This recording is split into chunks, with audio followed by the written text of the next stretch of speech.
Hello friends, it's Cindy Brumbaugh from CindyLeeBDesigns.com, independent Stampin' Up! Demonstrator.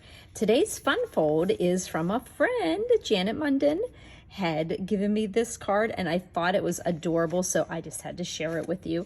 It is a double Z fold card and it's using the Seaside Bay Bundle with the Seaside Bay dies and the Seaside Bay stamp set. We've got our little sandpipers and our crabs, some shells, and I love this scallop here with the pearl in there. So we are going to, ooh, that's a pretty little shell there too. And I'm going to also use our seashells embossing folder that comes from our friends Are Like Seashells bundle. And I'm gonna show you real quick how to make this fun card. It also uses this great paper, By the Bay paper. It's 6x6, has really beautiful seaside and bay like shells. Look at that. And can you see the shine on those? How pretty. There's got gold accents in there. Just every piece is just really super pretty. And I really like the shells that she picked for this one. So I just thought, why not just show you how to do it? So we're going to start out with Night of Navy, and that's a 4 1/4 by 11, and we're going to score it at 2 3/4 and 5 1/2. So essentially we're just, scoring it in half and then that half in a half. So just put it into your scoring tool or your trimmer and go 2 3/4, 5 1/2, and then we've got that first part of the Z fold. Now on the back of the Z fold, we are going to put this embossed piece here that I embossed. Isn't that pretty? And that is, that color is our mint macaron. And I just embossed that. And we're gonna put that on the back here of this card. Okay. I'm going to get a nice 1/8 inch border here. This piece of mint macaron is 4 by 5 1/4. All the measurements for the cards and everything I use in a video are underneath the YouTube description. But also you'll see there, visit my blog here. Press that link, it takes you over to CindyLeeBDesigns.com, and I have all of the measurements and additional photos and links to my online store as well. So we've got that on the back. And then we are going to go ahead and put the designer series paper that's on the top here. And isn't that just a beautiful piece? 4 inches wide by 2 1/2 to fit into this 4 1/4 by 2 3/4. Now this is a little tempting to put this beautiful piece here because it complements very lovely with this mint macaron, but I do want the seashells on there. But this is very pretty. It has like a clear embossing on it. Super pretty. Super pretty. Look at this glue, this adhesive everywhere. So we're going to pop that on the top portion of this card here. And we've got a 1/8 inch border the whole way around. And now we'll work on the second part of our Z fold. Single Z fold. This is going to be the double Z fold. Now you're going to go with a 3 inch by 9, and then you're going to score it at 3 and 6 so that you have 3 3-inch squares. And the bottom square, we're going to be putting white. This middle square, we're going to be putting white, and then we're going to be decorating up this top one with this beautiful print here with the mint macaron and the coastal cabana and a little balmy blue in there. And then we're going to be playing with this beautiful die here. Now this die is in that set, and it has indentations to make that scallop clamshell there really pretty. And then we're going to be putting a beautiful pearl in there. So let's just take a look at Janet's card here. She has some seashells on the bottom here. So I'm going to go ahead and stamp those. I'm going to bring down my mat here because I don't want to get anything on the table, but it'll wipe right off here, water color here. So we're going to look at our shells and make sure our shells are going in the right direction. I'm using crumb cake here. I love to do a Z fold. They just, they're fun. There we go. They're a fun card to play with. And we're just going to put our shells on the bottom so that there's a little bit of room to write there, okay?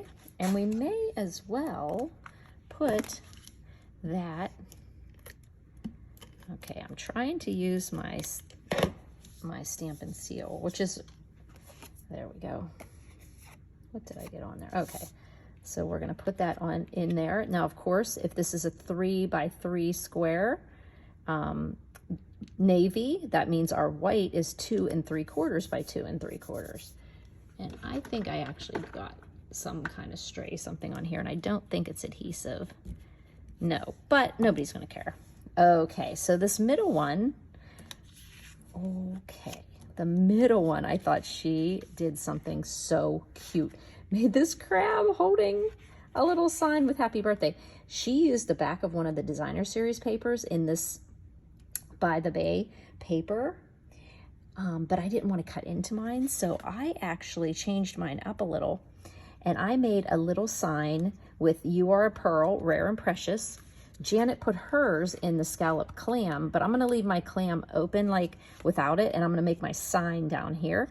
And this is the smallest square that's in our stylish shapes, and this is 1 1/8 inch square. So we're going to put that to make a little border for the sign. And we're going to put that, and I wanted it a nice tight little border around that so it looks like a little sign. And that's going to be our sign. And let's go ahead and stamp our crab. Okay, get that crumb cake out of the way. Get the little crab. Always look how cute those little crabby hands are. Those little crabby claws. Okay, so we're going to get it inked up in Night of Navy. Take a look. We don't have any edges caught there. The key to doing that is up and down, and not moving your stamp around a lot. So we're going to go ahead and put that crab down here in the corner. We want to be able to see him, but leave enough room for us to make our little sign there. So we've got our crab. That's going to take a little time to dry. And then we're going to put some of the sand. It's a stamp here with sand. And we're just going to put a little bit of sand around our crab. There we go. I think we could put a little more right here, maybe.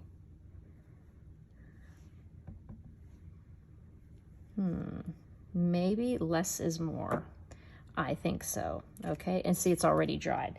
The ink does dry pretty fast, but I know with blues and reds, and I'm going to go ahead and put some of my adhesive on the actual cardstock because I don't want to turn this over in case it's not totally dry. Okay, so that's gonna go right in this middle 3-inch square scored thing, the 2 3/4. Okay, now we have to make our little sign. So I actually had cut one and I thought it was a little too wide, so I tried to cut it another one little small, and it kind of went a little different, but then I thought it kind of looked cute because then it looks like it's something real from the, okay, that it's really like a stick. So I'm going to cut down that little stick because it's going to fit right in his claws, and then the little sign is going to be there. So let's get a little, I think I actually can cheat a little and just put some tape runner on here. There we go. Just kind of fold it under and then stick that right in Mr. Krabby's claws. And then our little sign is going to go right on there. Janet, you are so clever. I love that. And that's our little sign he's carrying. And then up here, I loved how Janet also carried those shells up to that portion of the card. So we're just going to ink it up again in crumb cake and stamp directly onto our designer series paper. I want to hold it there a little extra long so that we get a good image there. And then she put a few of these little mint macaron seagrasses here. So we'll just get a little bit of adhesive on there. And I'll put a little on here. Use this little thing to get the adhesive pushed back there. And just put another little piece of seagrass going there. There we go. And then we're going to put that on our upper portion of our card. Look how pretty that is. Woo! I hate to cover that up. Ooh, wish I wasn't actually. That is so pretty. But I do believe this is the perfect one. Okay, so there we go. Let's get that same 1/8 inch the whole way around. And then look at this little scallop here. I will suggest when you're doing this scallop, yeah, mine, I wonder if that's going to come off of there. It leaves a deep impression. Oh, it's just kind of like the reflection of it, because you can see it on the inside here. You see that reflection of those little marks? So you can fold it, and it has 2 little score lines there. So it actually has like a book binding on that edge.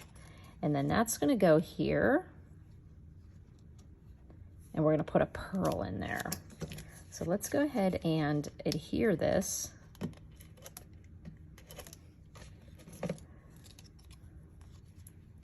going to put that little grass under there. We're going to adhere that onto there. And then I'm going to show you these really nice, oh, I love these. Nice isn't a good word for it. These are fantastic. Flat adhesive backed pearls. And I like that they're flat and they have iridescence to them. And I want to just put more than one in here, but I know that's probably not how the pearls are made, so I'm only going to put one. And I like this one right here. We're just going to put it right in there. And there's the pearl there. I really do like how Janet put this in here, but I kind of want to make this, card be whatever I want it to be. Like sometime, you know, I didn't want to commit myself to a birthday card, because this could be sympathy or thank you. You could put sympathy down here. You could put thank you down here. But that saying about the pearl really ties in nicely with the pearl up here. But I didn't want to commit to birthday yet, so I just put that pearl in there. And that just looks really fun there. Okay, so now we're going to be putting that onto our card. So what we do is we fold it this way, like this, and then close our card, and then we put it on like this, and then it'll fold up. So what I would suggest doing is putting your adhesive, you know it's going to go a bit on here, and then it's also going to go on the back portion, the back of this white part. So that's the part you really want to get adhered well. So here we go. Okay, keep it all together, folded like, you know, like a back and forth, then put it in here like this, and then see that you kind of have it centered on your card. Then you can press down that upper portion, and then when it opens, it doesn't, it closes flat, but it doesn't flatten out this way. But it closes to go into your card, but it doesn't go this way. And I'm almost thinking that I might put a little something. No, actually, I think it's, oh, I see that Janet used, is that basic gray or Sahara sand? I should look in the paper and see what's in the paper. What is in the paper? Oh, Janet is always on the ball. And it has Sahara sand in it. So she used Sahara sand. I used crumb cake. My lighting's off. And I actually think it kind of, I like the Sahara sand a little bit better. But it's a good thing that I matched up I did match up my colors there. So that's good. I got that going for me. So I want to thank my friend Janet Munden for sending me this fun card as inspiration so that I could show you this double Z fold card using the Seaside Bay. Just start out with a 11 inch by 4 1/4, scored at 2 3/4 and 5 1/2, and you've got your first part of your double Z fold. Your second part of your Z fold is 9 by 3 and scored at 3 6, so that you have 3 block sections that are 3 inches, and you simply put 2 3/4, 2 3/4, and 2 3/4. You could do this with so many different stamp sets. If you do, please send me some happy texts or a happy email showing me what you did. I really appreciate and love that when you do that. So if you have any questions, please don't hesitate to contact me at 724-323-2296. If you have a question and want to talk to me, please feel free to call. If not, you can text me. You can also email me at cindyleeb@gmail.com. If you subscribe to my blog, cindyleebdesigns.com, and you get the 3 times a week when I post into your mailbox. If you do have a personal question that you want to ask me, or you want to send me information that is of a personal content, make sure you email me at cindyleeb@gmail.com. Don't respond back to the blog post that you get, because that will come back and be posted on WordPress and will be public. And so we don't need to have anybody know your business, okay? So if you have any questions, please don't hesitate. You can ask me a question on the YouTube, underneath the YouTube description, on the blog post as well. If you don't get me one place, try another place, because we have so many ways to get in touch with each other. And and if a day goes by or something, please don't hesitate. You are not bothering me, but there's a lot of things going on, and I would hate not to answer the question you have. Thanks for buzzing by, friends.